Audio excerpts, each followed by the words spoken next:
Another day. Welcome back, everyone. I wasn't gonna make this video, but we started doing some upgrades to our Lexus is350. It's the 06.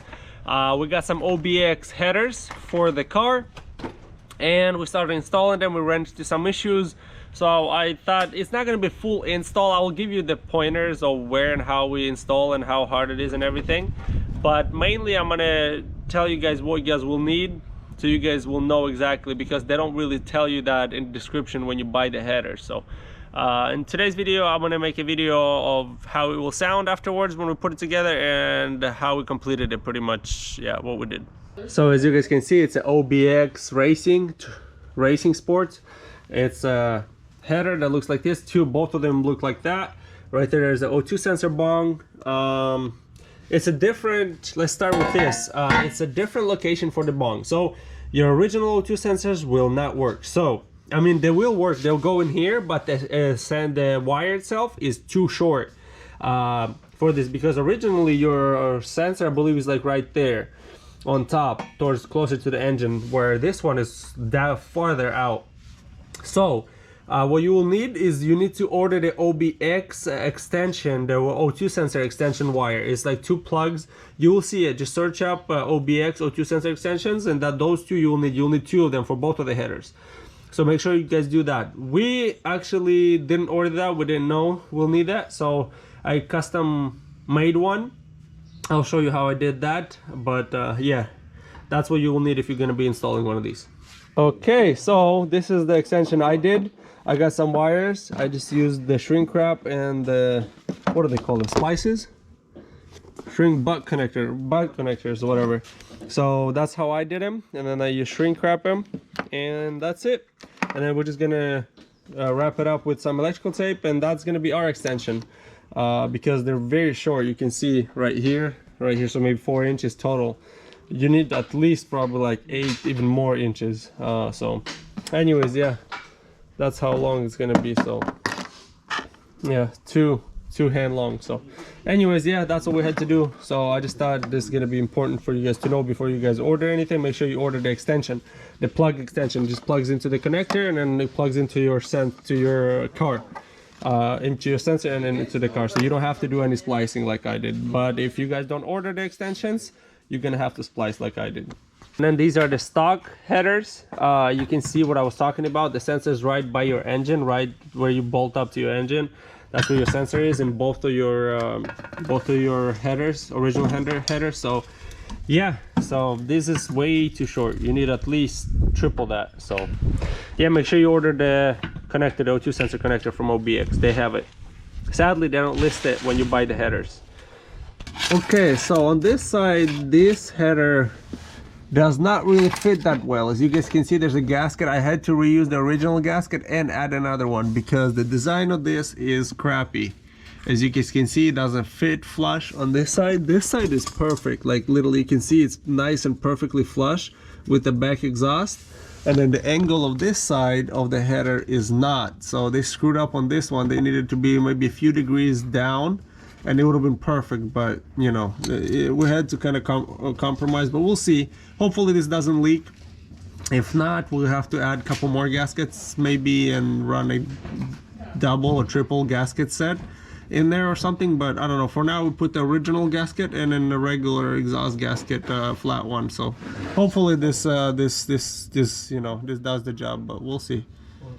We stripped one bolt, we had to replace one, but all the rest of them is fine. So yep, they're both in, and we're gonna start it soon. This is the first startup after the header's installed.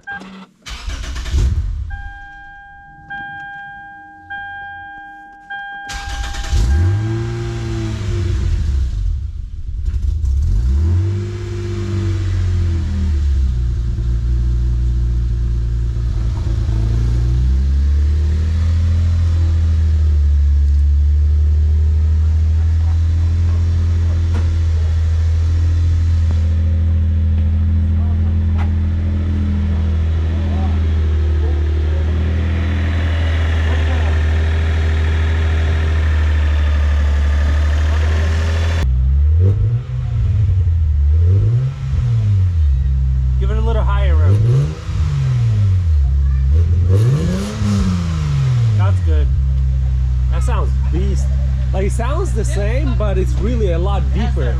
Yeah, it has a rasp, and also it also like sounds a lot deeper now with the headers. Okay, another day. This video has been incoming for quite a while. It's been overdue.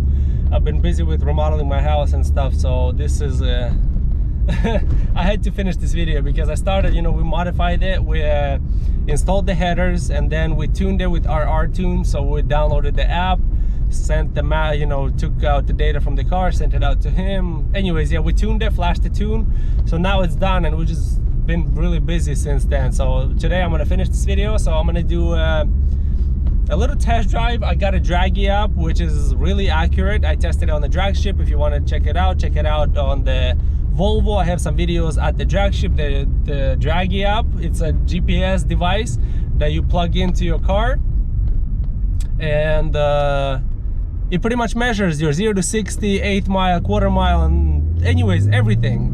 And it's very, very accurate, almost identical to the, you know, to the drag strip number. So yeah, so today I'm gonna try to see if I can get 0 to 60 and possibly a quarter mile, but quarter mile is we'll see, highly unlikely, but we'll see. I'll try to get them down in this video. So let's see. I'm gonna go on the higher speed street so I can accelerate to 60 without getting a ticket, and yeah, we'll see in a little bit. Okay, so I turned traction control off. I'm gonna try that. It turns it back on, but let's give it a shot.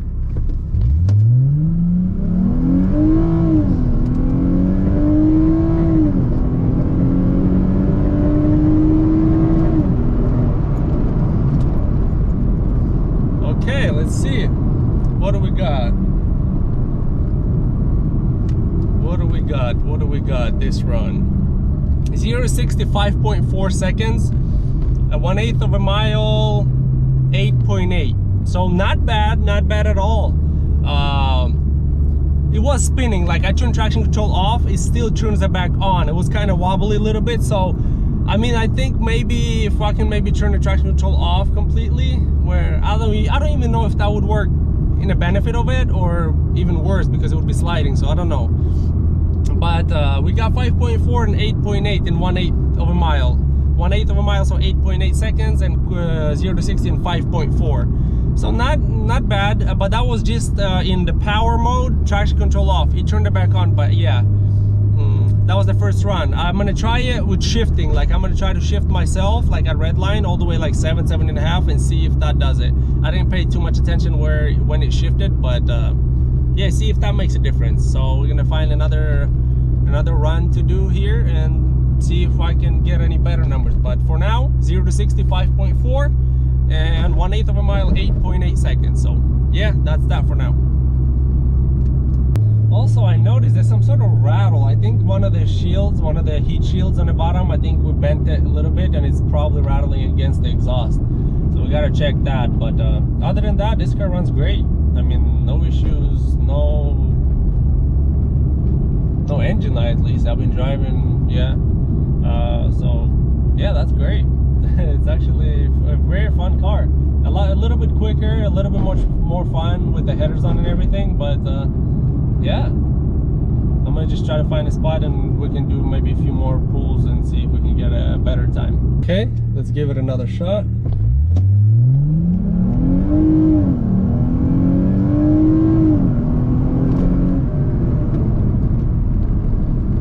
Okay, let's see what we got here. 0 to 60. 0 to 60. 5.2 seconds. That was with completely traction on. Wow, okay. That's pretty much me just flooring it and traction on completely. Okay, so 5.2 seconds. We didn't quite get to the 1/8 of a mile. I didn't have enough distance. I needed to turn. So anyways, yeah, 0 to 60 so far, the best one, 5.2 seconds. So better. So definitely, if you're gonna be in drive on these cars, leave it in traction on. I mean, don't turn the traction control off. It won't do you any good. When you turn traction control off, it's just gonna throw it all over the place. You're gonna get bad times. But so I completely left the traction control on, and it got better time, 5.2 seconds. That's with just in power mode in drive. That was not me shifting or anything. I didn't shift nothing. So one more run I'm gonna do. I am going to shift on my own. I'm gonna try to shift a little bit because it's been shifting at like 6,800 RPM. Okay, let's give it another shot. 0 to 60. Just flooring it in sport mode.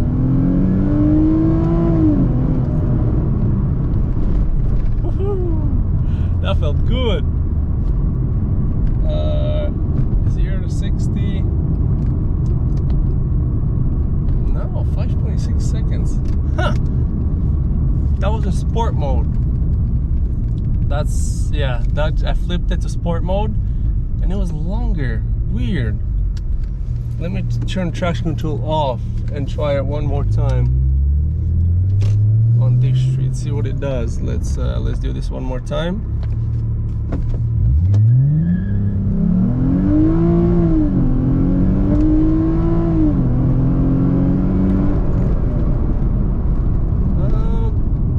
I don't know how that felt.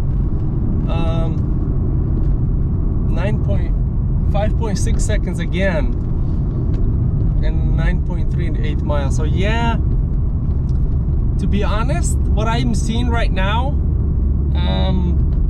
is that the car performs better in drive, not in sport. I got better 1/8 of a mile time. I got not 1/8 of a mile, 0 to 60. So obviously when you get better 0 to 60, you get better 1/8 mile time. So I got better time, but in drive, I guess it launches smoother, and I guess you get more traction. So what I found out is you just put it in drive. Oh boy, that guy scared me with his exhaust. It was a straight pipe.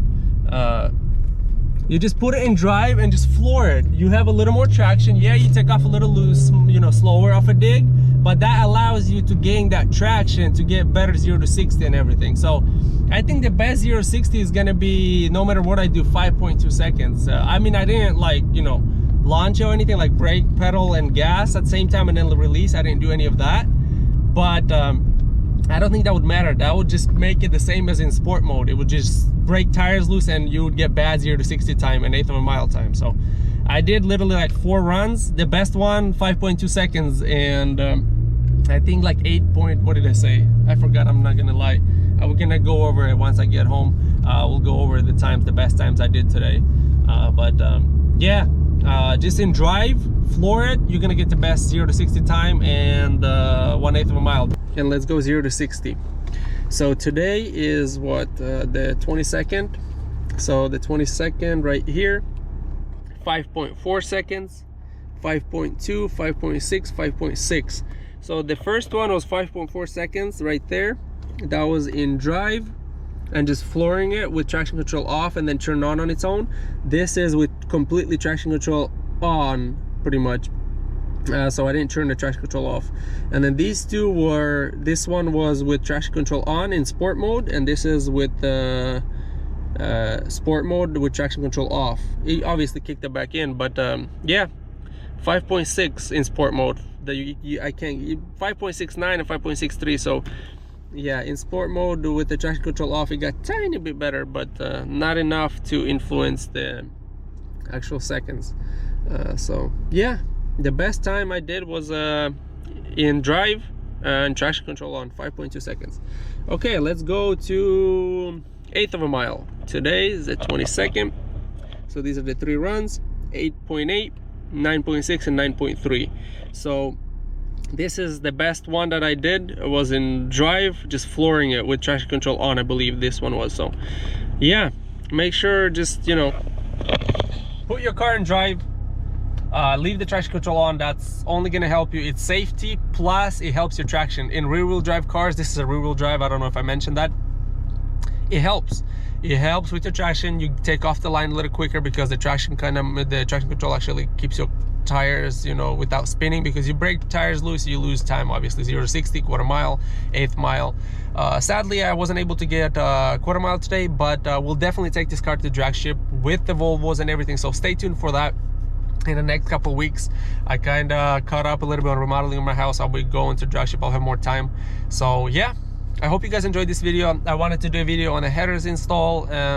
Tuning wise, I mean, if you guys want me to make a tune video specifically on how to tune, how the process goes, you just literally go download the application or program to your computer, and then they send you a device that you plug into the computer with the program running, and then it reads out your car. You send it out to the tuner, he adjusts your tune, and then you just plug it into your computer again, download the tune onto the device that they send you, and then plug it into the car and download it onto the car. So not much to it, pretty basic. So we got the tune, we got the headers installed, we had the exhaust already, we got the F-Sport intake on this car back on there, because we had an engine and we had issues. We constantly had to check engine light, and the car would cut out off a dig, like it would literally choke. We didn't know what it was. People were telling me all kinds of stories. I had the same issue in my Volvo. In the design of the intake, it had a bend, and it was pretty much lying to the car that the car actually had crazy amount of air, and it actually didn't. So we put the F-Sport intake back on, and it completely fixed the car. No more bugging, no nothing. So yeah, I hope, you know, that's probably a good point to make in this video. Hope you guys enjoyed this video. Give it a thumbs up, subscribe to the channel. You know, stay tuned for more videos. We'll be making more videos on this car and Volvos, modifying Volvos and repairing Volvos and Lexuses and stuff. So yeah, let me know in the comments below what kind of videos you guys want me to make. You guys want me to go to a drag strip with it? You want me to make videos on a draggy app? You know, more videos 0 to 60. You know, maybe there's a certain way that I can make this car go faster, you know, meaning like traction control completely off, that it won't come on its own, anything like that, you know. So yeah, let me know in the comments below. Again, hit the like button, subscribe to the channel, and as usual, see you next time.